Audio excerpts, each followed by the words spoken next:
Magadi MLA. Balakrishna ಎಂತ ಮನೆ ಹಾಳು ಅಂದ್ರೆ ಸ್ನೇಹಿತರೆ,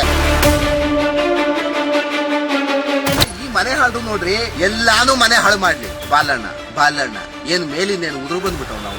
ಕುಮಾರಸ್ವಾಮಿ ದುಡ್ಡು ಮಾಡ್ಕೊಬಿಟ್ರಂತೆ, ಇನ್ನೊಬ್ರು ದುಡ್ಡು ಮಾಡ್ಕೊಬಿಟ್ರಂತೆ. ನೀನೇ ಕೈ ಮಾಡಿದ್ಯಾ? ನೀನ್ ಮೇಲೆ ಉದುರಿಸ್ಬಿಟ್ಟು ದುಡ್ಡು ಮಾಡಿದ್ಯಾನಯ್ಯ ಮಿಸ್ಟರ್ ಬಾಲ. ಯಾರೊಬ್ಬ ಎಂ.ಎಲ್.ಎ. ಆಗ್ಲಿ, ಯಾರೊಬ್ಬ ಸಿಎಂ ಆಗ್ಲಿ, ಬೆಂಗಳೂರು, ರಾಮನಗರ, ಕನಕಪುರ ಇಷ್ಟೇ ಕಾಣೋದು. ಉತ್ತರ ಕರ್ನಾಟಕದಲ್ಲಿ ಬಿದ್ದು ಸಾಯ್ತವೆ ಕಣ್ರಿ. ಏನೇನ್ ಮಾಡಿದೀರಾ, ಯಾರ್ಯಾರನ್ನ ಬಿಟ್ಟಿದ್ದೀರಾ, ಯಾರ್ಯಾರು ಹುಡುಗಿರು ಬಿಟ್ಟಿದ್ದೀರಾ ಅಂತ ನಮ್ಗೆ ಗೊತ್ತು. ನಮಗೂ ಅಷ್ಟು ತಲೆ ಇರಲ್ವಾ? ಫಸ್ಟ್ ನೋಟಿಫಿಕೇಶನ್ ಮಾಡಿದಾಗ 9,600 ಎಕರೆನಲ್ಲಿ 2,600 ಇಂದ 2,700 ಎಕರೆ ಸರ್ಕಾರಿ ಖರಾಬಿದೆ, ಸರ್ಕಾರಿ ಜಾಗ ಇದೆ ಅಂತ ಹೇಳಿದ್ರು ಅವರು. ಬಟ್ ಈಗ ಸೆಕೆಂಡ್ ನೋಟಿಫಿಕೇಶನ್ ಎಷ್ಟು 600 ಎಕರೆ 700 ಎಕರೆ ಅಂತಾರಂತೆ. ಈ 2,000 ಎಕರೆ ಎಲ್ಲೋಯ್ತು? ಈ ಮುಂಡೆ ಹಾಕೋರು ಅವರಲ್ಲ, ಡಾಕ್ಯುಮೆಂಟ್ಸ್ ಕ್ರಿಯೇಟ್ ಮಾಡೋದ್ರಲ್ಲಿ A1 ಇವರು.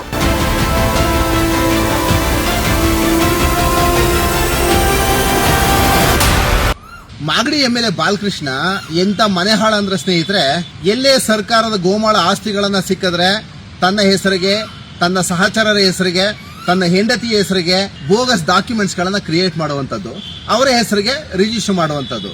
ಆಮೇಲೆ ಈ ಹಿಂದಿನ ಕಾಲದಿಂದಲೂ ಏನಾಗುತ್ತೆ, ಯಾರೋ ಒಬ್ರು ಪೊಸಿಷನ್ ಅಲ್ಲಿ ಇರ್ತಾರೆ, ಆ ಪೊಸಿಷನ್ ಅಲ್ಲಿರೋಗೆ ಫಾರ್ಮ್ ನಂಬರ್ 51, 53, 55 ಈ ಅಪ್ಲಿಕೇಶನ್ಗಳನ್ನು ಗೋಮಾಳಗಳಿಗೆ ಅಪ್ಲಿಕೇಶನ್ ಹಾಕೊಂಡು ಸಾಗುವಳಿ ಚೀಟಿಗಳನ್ನ ತಗೊಳ್ಳೋದಕ್ಕೆ ಅವ್ರಿಗೂ ಮಾಹಿತಿ ಇರಲ್ಲ.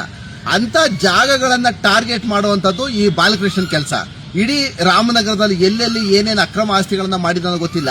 ಈ ತಾವರೆಕೆರೆ ಕುರುಬ್ರಳ್ಳಿ ಸರ್ವೆ ನಂಬರ್ 158ರಲ್ಲಂತೂ ಎಂತ ಮನೆ ಹಾಳ ಕೆಲಸ ಅಂದ್ರೆ ಪಾಪ ಅವ್ರಿಗೆ ಏನು ಗೊತ್ತಿಲ್ಲದೆ ಇರುವಂತ ಒಂದು ಬಡ ಕುಟುಂಬಕ್ಕೆ ಎಂತ ಅನ್ಯಾಯವನ್ನ ಮಾಡ್ದ ಅಂದ್ರೆ, ತನ್ನ ಹೆಸರು, ತನ್ನ ಹೆಂಡತಿಯ ಹೆಸರಿಗೆ ಬೋಗಸ್ ಡಾಕ್ಯುಮೆಂಟ್ಸ್ ಕೂರಿಸಿ ಅವ್ರನ್ನ ಅವತ್ತು ನನ್ನ ಹತ್ರ ಬಂದು ಡಾಕ್ಯುಮೆಂಟ್ಸ್ ಕೊಟ್ಟು ಓದೋರು ಪಾಪ ಅವ್ರು ಬದುಕವ್ರು ಇಲ್ವೋ ಸತ್ತೋದ್ರು, ಇವರೇ ತಗೊಂಡೋಗಿ ಸಾಯಿಸ್ಬಿಟ್ರು.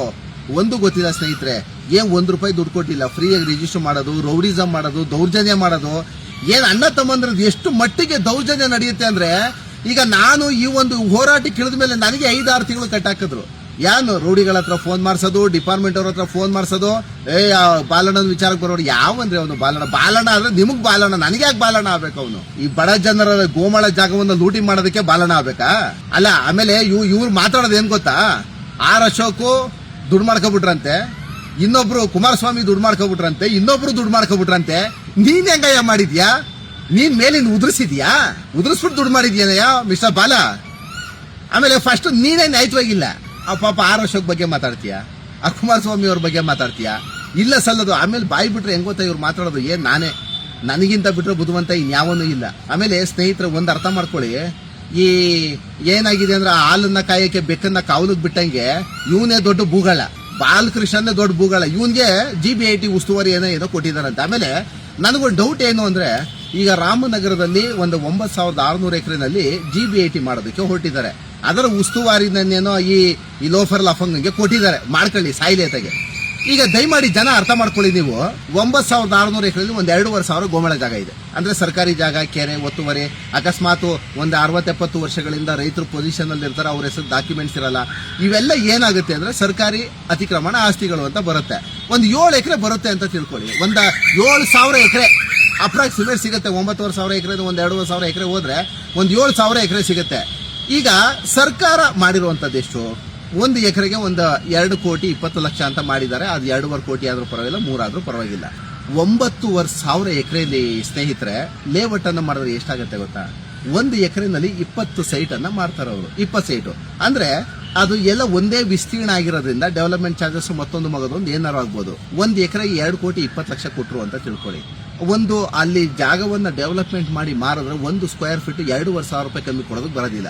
ಅದು 5,000 ಆಗ್ಬೋದು, 10,000 ಆಗ್ಬೋದು, ಎಷ್ಟಾನು ಆಗ್ಬೋದು. ಬಟ್ ಅಪ್ರಾಕ್ಸಿಮೇಟ್ ಆಗಿ ಒಂದು ಸೈಟ್ಗೆ 2,500 ಸ್ಕ್ವೇರ್ ಫೀಟ್ ಅಂತ ಫಿಕ್ಸ್ ಮಾಡಿದ್ರೆ 1 ಎಕರೆಗೆ ಬರೋಬ್ಬರಿ 12 ಕೋಟಿ ಲಾಭ ಬರುತ್ತೆ. 12 ಕೋಟಿ ಲಾಭ ಬರುತ್ತೆ. ಈಗ ಇವನ್ ಕೊಡೋದೆಷ್ಟು? 2.5 ಕೋಟಿ ಕೊಡ್ತಾರೆ ಅಂತ ತಿಳ್ಕೊಳ್ಳಿ. 1 ಎಕರೆಗೆ 12 ಕೋಟಿ ಆಯ್ತು ಅಂದ್ರೆ 9,600 ಎಕರೆಗೆ 1,18,000 ಕೋಟಿ ಆಗುತ್ತೆ ಸ್ನೇಹಿತರೆ. ಇದ್ರಲ್ಲಿ ಏನಾಗುತ್ತೆ, ಈ 7,000 ಎಕರೆಗೆ ಅಷ್ಟೇ ಕೊಡೋದವ್ರು. ಯಾಕೆಂದ್ರೆ ಒಂದು 2,500 ಎಕರೆ ಗೋಮಾಳ ಇದೆ. ಗೋಮಾಳಕ್ಕೂ ಇವರ ಸ್ನೇಹಿತರು, ಪರಿಚಿತರು, ಬೇರೆಯವರು ಯಾರು ಆಗಿರ್ಬೋದು, ಅನಧಿಕೃತವಾಗಿ ಯಾವ್ದೋ ಒಂದು ಹಕ್ಕುಪತ್ರಗಳು ಮಾಡ್ಕೊತಾರೆ, ದುಡ್ಡು ಹೇಳ್ಕೊತಾರೆ ಅಷ್ಟೇ. ಏನ್ ಸರ್ಕಾರಿ ಜಾಗ ಅಂತ ಸುಮ್ನೆ ಬಿಡ್ಕೊಬಿಡಲ್ಲ ಅವರು. ಇವ್ರ ಹೆಸರು ಯಾರ್ಯಾರು ಇರ್ತಾರೆ ಎಲ್ಲ ಇವ್ರೆ, ದೊಡ್ಡ ದೊಡ್ಡವ್ರು ಅವರೆಲ್ಲ ಭೂಗಳ್ರೆ ಇವರು ಒಬ್ರು ಸಪೋರ್ಟ್ ಮಾಡ್ತಾರೆ, ಇವ್ರು ಸಪೋರ್ಟ್ ಮಾಡೋರು ಭೂಗಳ್ರೆ ಎಲ್ಲ. ಹಂಗಾಗಿ ಏನಾಗುತ್ತೆ, ಈಗ 9,500 ಎಕರೆ 2,500 ಎಕರೆ ಹೋಯ್ತು. ಈಗ ಮಿಕ್ಕದಂತಷ್ಟು 7,000 ಎಕರೆ ಮಿಕ್ತು ಅಂತ ತಿಳ್ಕೊಳ್ಳಿ.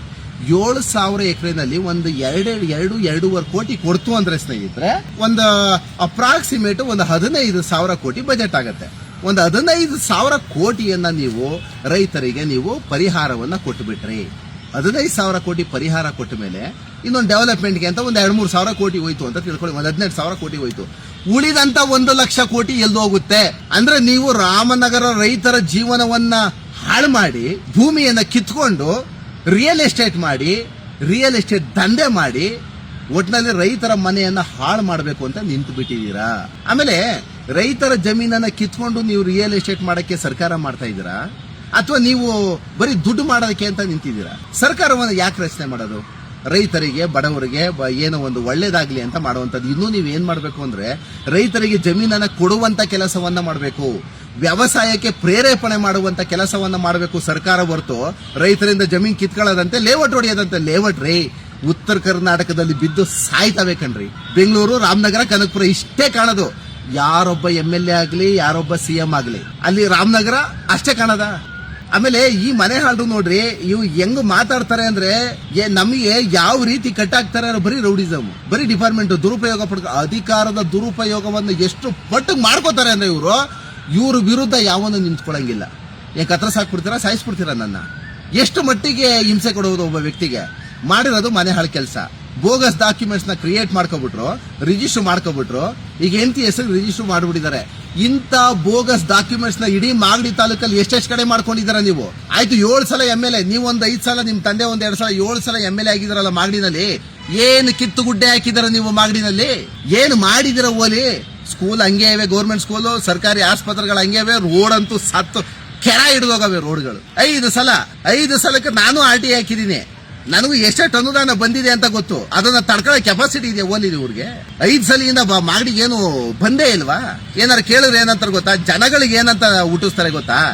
ಅಲ್ಲಿ ಆಡಳಿತ ಸರ್ಕಾರನೇ ಬೇರೆ, ನಾನು ಇಲ್ಲಿ MLA ಇರೋದೇ JDS ಅಲ್ಲಿ ಕಾಂಗ್ರೆಸ್ ಐತೆ. ಇಲ್ಲ ಇವ್ನು ಕಾಂಗ್ರೆಸ್ ಅಲ್ಲಿ ಇದ್ರೆ ಅಲ್ಲಿ JDS ಇರುತ್ತೆ, ಇಲ್ಲ BJP ಇರುತ್ತೆ. ನಾನ್ ಸುಮ್ನೆ MLA ಅಷ್ಟೇ. ಆಡಳಿತ ಸರ್ಕಾರ ಯಾವ್ದಿರುತ್ತೆ, ಫಂಡ್ ಕಮ್ಮಿ ಕೊಡ್ತಾರೆ, ಫಂಡೇ ಕೊಡಲ್ಲ ನಮ್ಗೆ ಅಂತಾರೆ. ಬಟ್ ಯಾವುದೇ MLA ಆದ್ರೂ ತನ್ನ ಕ್ಷೇತ್ರಕ್ಕೆ ಸಲ್ಲಬಹುದಾದಂತ ಸಂಭಾವನೆ ಮತ್ತು ಅನುದಾನಗಳೇನಿದೆ ಅದು ಬಂದೇ ಬರುತ್ತೆ ಸ್ನೇಹಿತರೆ. ಅದು ಕಾರ್ಯಕರ್ತರಿಗೆ ಗೊತ್ತಿಲ್ಲ. ಕಾರ್ಯಕರ್ತರಿಗೆಲ್ಲ ಹೆಂಗ್ ಗೊತ್ತಾ? ಒಬ್ಬ MLA ಅಂದ್ಮೇಲೆ ಒಂದಷ್ಟು ಜನ ಫಾಲೋವರ್ಸ್ ಖಂಡಿತ ಇರ್ತಾರೆ. ಅವರಿಗೆ ಒಳ್ಳೇದನ್ನೇ ಮಾಡ್ಬೋದು, ಕೆಟ್ಟದನ್ನೇ ಮಾಡ್ಬೋದು. ಅವರ ಸಹಾಯಕರಾಗಿರ್ಬೋದು, ಸಹಚರರಾಗಿರ್ಬೋದು, ಪರಿಚಿತರಾಗಿರ್ಬೋದು, ರಿಲೇಷನ್ಸೇ ಆಗಿರ್ಬೋದು. ಕೊನೆಗೆ ತಿಂಗಳಿಗೆ ಒಂದು 20,000, 30,000, 50,000 ಕೋಟಿ ಕೆಲಸಕ್ಕೆ ಮಡಿಕೊಂಡವನೆ. ಬಡಿಯಕ್ಕೆ ಬರೀ ದೌರ್ಜನ್ಯ ಮಾಡಕ್ಕೆ ಅಂತಾನೆ ಮಡಿಕೊಂಡಿರ್ತಾರೆ. ಈಗ ಅವ್ರಿಗೆಲ್ಲ ಸಹಚರಿಗೆಲ್ಲ ನಾವೇನು ಮಾಡಕ್ಕಾಗಲ್ಲ, ಅದು ಅವ್ರ ಇಷ್ಟ. ಅವ್ರು ಯಾರ ಹತ್ರ ಬೇಕಾದ್ರೂ ಇರ್ಬೋದು. ಬಟ್ ನಾವ್ ಹೇಳೋದ್ ಹೆಂಗ್ ಗೊತ್ತಾ? ಒಳ್ಳೇದಿದ್ಯಾ, ಒಳ್ಳೇದನ್ನ ಅಕ್ಸೆಪ್ಟ್ ಮಾಡಿ. ಕೆಟ್ಟದ್ ಮಾಡ್ತಾವನ್ನ ನಿರ್ದಾಕ್ಷಣವಾಗಿ ಖಂಡಿಸ್ಬೇಕು. ಆ ಕೆಪಾಸಿಟಿ ಇರಬೇಕು. ಅವ್ನು ಎಲ್ಲಾನು ಮನೆ ಹಾಳು ಮಾಡ್ಲಿ. ಬಾಲಣ್ಣ ಏನ್ ಮೇಲಿಂದೇನು ಉದುರು ಬಂದ್ಬಿಟ್ಟವ್ ನಾವು. ನಂಗಾದ್ರೆ ಇಲ್ಲಿ ಮಾಡಿರೋದೇ ಮನೆ ಹಾಳು ಕೆಲಸ. ಅದ್ರಲ್ಲೂ ಏನ್ ಗೊತ್ತಾ? ರೌಡಿಸಮ್ ಮಾಡೋದಂತೆ, ಅವ್ನ ಯಾರನ್ನು ಹನಿ ಟ್ರ್ಯಾಪ್ ಮಾಡ್ಸೋದಂತೆ, ಹುಡುಗಿರ್ನ ಬಿಡೋದಂತೆ. ಇವೇ ತಾನೇ ಮಾಡ್ತಾ ಇರೋದು. ಅಧಿಕಾರ ಉಳಿಸ್ಕೋಬೇಕು, ಯಾವನ್ನ ಒಬ್ಬನ ಏನಾರು ಮಾಡ್ಬೇಕು ಅಂದ್ರೆ ನೀವ್ ಏನೇನ್ ಮಾಡ್ತಾ ಇದ್ದೀರಾ? ನಮ್ಮನ್ ಸದೆ ಬಡಿಯೋದಕ್ಕೆ, ಅಥವಾ ನಿಮಗೆ ಗೊತ್ತಿರೋರಿಗೆ ಯಾವ್ದಾವ್ದೋ ರೀತಿಯಾಗಿ ಸದೆ ಬಡ್ದಿರೋ, ಏನೇನ್ ಮಾಡಿದೀರಾ, ಯಾರ್ಯಾರನ್ನ ಬಿಟ್ಟಿದ್ದೀರಾ, ಯಾರ್ಯಾರು ಹುಡುಗಿರ್ ಬಿಟ್ಟಿದ್ದೀರಾ ಅಂತ ನಮ್ಗೆ ಗೊತ್ತು. ನಮಗೂ ಅಷ್ಟು ತಲೆ ಇರಲ್ವಾ? ಎಂತೆಂತ ಹಲ್ಕ ಕೆಲಸಗಳು ಮಾಡ್ತಾರೆ ಅಂದ್ರೆ ಸ್ನೇಹಿತರೆ, ತನಗೆ ದುಡ್ಡು ಬರಬೇಕು, ತನಗೆ ಅಧಿಕಾರ ಇರಬೇಕು. ಈ ಒಂದು ಅಧಿಕಾರವನ್ನು ಉಳಿಸ್ಕೊಳ್ಳೋದಕ್ಕೆ ಯಾವ ಮಟ್ಟದ ರಾಜಕೀಯ ಬೇಕಾದ್ರೂ ಇಳಿತಾರೆ ಇವರು, ಅಂತ ಮನೆ ಹಾಳರು. ಆಮೇಲೆ ಆ GB18 ನಲ್ಲಿ ರೈತರಿಗೋಸ್ಕರ ನಮ್ದು ಜಮೀನಿದೆ, ನನಗೆ ಒಳ್ಳೇದಾಗುತ್ತೆ ಅಂದ್ರೆ ಏನಾರು ಒಂದು ಮಾಡ್ಬೇಕು. ರೈತರಿಗೆ ಭೂಮಿಯನ್ನು ಉಳಿಸ್ಕೊಟ್ಟು ನೀವೇನಾರು ಮಾಡಿ, ನೀರಾವರಿ ಮಾಡ್ರಿ, ಅಲ್ಲೇ ಪಶು ಸಂಗೋಪನೆ ಮಾಡ್ರಿ, ಕೃಷಿ ಸಂಗೋಪ ಏನಾರು ಮಾಡಿ, ಅದಕ್ಕೆ ಅನುದಾನ ಕೊಟ್ಬಿಟ್ಟು ಇನ್ನು ಅದು ಏನು 2 ಕೋಟಿ ಅಲ್ಲ 10 ಕೋಟಿ ಬೇಕಾದ್ರೆ ಬೆಳೆ ಬೆಳಿಬಹುದು. ಅದ್ರಲ್ಲಿ ನೀವು ಮನ್ಸು ಮಾಡಿ ಏನಾದ್ರು ಸಬ್ಸಿಡಿ ಅನುದಾನ ಕೊಟ್ರೆ ಹೊಡಿಬೋದ್ರಿ. ಬಟ್ ಒಂದ್ಸಲ ಯಾರೋ ನಮ್ಮ ಸ್ನೇಹಿತರು ಹೇಳ್ತಾ ಇದ್ರು, ಒಬ್ಬೊಬ್ರದ್ದು 2 ಎಕರೆ 3 ಎಕರೆ ಇದೆ ಅಂತ ತಿಳ್ಕೊಳ್ಳಿ. ನೀವು 6 ಕೋಟಿ ಕೊಡ್ತೀರಾ. 6 ಕೋಟಿ ದುಡ್ಡಿಗೆ ಒಂದು ಮಿನಿಮಮ್ ಅಂದ್ರೆ ಒಂದು ಮನೆತನದಲ್ಲಿ 15 ಜನ 20 ಜನ ಇದ್ದಾರೆ ಒಂದು ಮನೆಯಲ್ಲಿ. ನೀವೇನಾರು 6 ಕೋಟಿ ಕೊಡ್ತು, 3 ಎಕರೆಗೆ 6 ಕೋಟಿ ಕೊಟ್ರು 15ರಿಂದ 20 ಜನ ಭಾಗ ಆಗ್ಬೇಕು. ಅದರಲ್ಲಿ ಒಬ್ಬೊಬ್ರಿಗೆ ಎಷ್ಟು ಸಿಗುತ್ತೆ? 20 ಲಕ್ಷ 25 ಲಕ್ಷ ರೂಪಾಯಿ ಭಾಗ ಸಿಗುತ್ತೆ ಅಷ್ಟೇನೆ. ಆ 25 ಲಕ್ಷ ತಗೊಂಡು ಎಲ್ರಿ ಉದ್ಧಾರ ಆಯ್ತಾನೆ? ಆಮೇಲೆ ಜನಗಳು ನೀವು ಅರ್ಥ ಮಾಡ್ಕೋಬೇಕಲ್ವಾ? ಈಗ ಬಂದಿದ್ದ ದುಡ್ಡೆಲ್ಲ ತಂದೆನೆ ಮಡಿಕೋಬಿಡ್ತಾನ, ಅಥವಾ ತಾಯಿನೇ ಮಡಿಕೋಬಿಡ್ತಾರ, ಅಥವಾ ಅಣ್ಣ ತಮ್ಮಂದಿರು ಅವರ ಚಿಕ್ಕಪ್ಪದವರು ಎಷ್ಟು ಜನ ಭಾಗ ಆಗುತ್ತೆ ಗೊತ್ತಾ? ಅದು ಬಂದಿದ್ದ ದುಡ್ಡು 15 ಲಕ್ಷ 20 ಲಕ್ಷ 30 ಲಕ್ಷ ಉಳ್ಕೊಳ್ಳುತ್ತೆ. ಅದನ್ನ ತಗೊಂಡು ಎಲ್ಲೋ ಒಂದ್ ಕಡೆ ರಾಮನಗರದಲ್ಲಿ ಒಂದು ಸೈಡ್ ತಗೊಂಡ್ರೆ ತೀರೋಯ್ತು. ಆಮೇಲೆ ತಿರ್ಗಾ ಅದ್ಯಾವುದೋ GBIT ಮಾಡ್ಕೊಂಡು ಇನ್ಫ್ರಾಸ್ಟ್ರಕ್ಚರ್ ಮಾಡ್ಕೊಂಡು AICT ಮಾಡ್ಕೊಂಡು ಅಲ್ಲೇ ಬಂದು ವಾಚ್ಮೆನ್ ಕೆಲಸಕ್ಕೆ ನಿಂತ್ಕೋಬೇಕು ರೈತರು.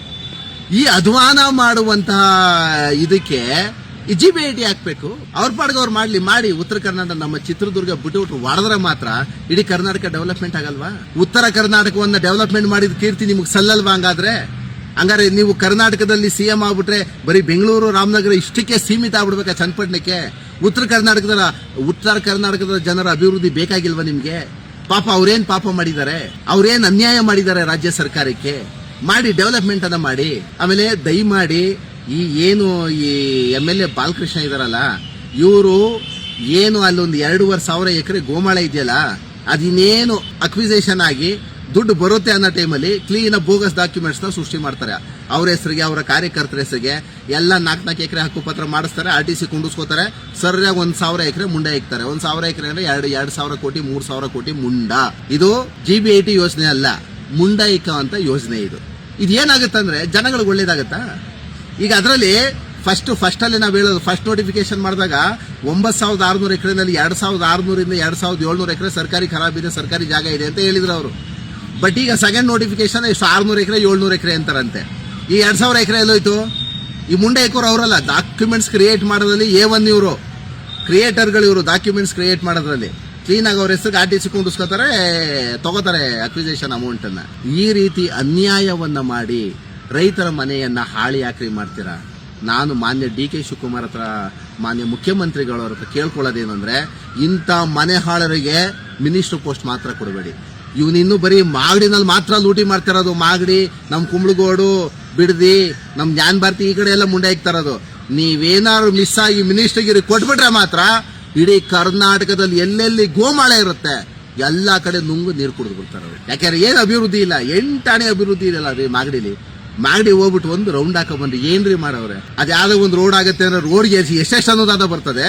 ಗ್ರಾಮ ಪಂಚಾಯತಿ ಬರ್ತದೆ, ತಾಲೂಕ್ ಪಂಚಾಯತಿ ಐತೆ, ಜಿಲ್ಲಾ ಪಂಚಾಯತಿ ಐತೆ, MLA ಫಂಡ್ ಐತೆ, CM ಫಂಡ್ ಐತೆ, PM ಫಂಡ್ ಐತೆ. ಏನು ಒಂದು ರೋಡ್ ಅಂದ್ರೆ ಒಂದೇ ಬಂದ್ಬಿಡ್ತದೆ. ಯಾವ್ದೋ ಒಂದು ಅನುದಾನದಲ್ಲಿ ಒಂದು ರೋಡ್ ಮಾಡಿದ್ರೆ ಇನ್ನು 25 ವರ್ಷ ನುಂಗ್ ನೀರು ಕುಡ್ದವ್ರೆ. ಅದರಲ್ಲಿ ಒಂದು ಅನುದಾನ ಇಲ್ಲ, ಒಂದು ರೋಡ್ ಇಲ್ಲ, ಒಂದು ಶೌಚಾಲಯ ಇಲ್ಲ, ಒಂದು ಸ್ಕೂಲ್ ಇಲ್ಲ, ಹಾಸ್ಪಿಟಲ್ ಇಲ್ಲ. ಏನಾದ್ರು ನಿಮಗೆ ಒಂದು ಜನ ನಿಮ್ಮನ್ನ ಕ್ಷೇತ್ರದಿಂದ ಆಯ್ಕೆ ಮಾಡಿದಾರೆ ಅಂದ್ರೆ ಒಂದು ಒಳ್ಳೆ ಕೆಲಸ ಏನಾದ್ರು ಮಾಡಿದಿರಲ್ರಿ? ಅಲ್ಲೆಲ್ಲ ಹೋಗೋದು, ಪಾರ್ಕಲ್ಲಿ ಒಂದು ಸೀಟ್ ಹಾಕೋದು.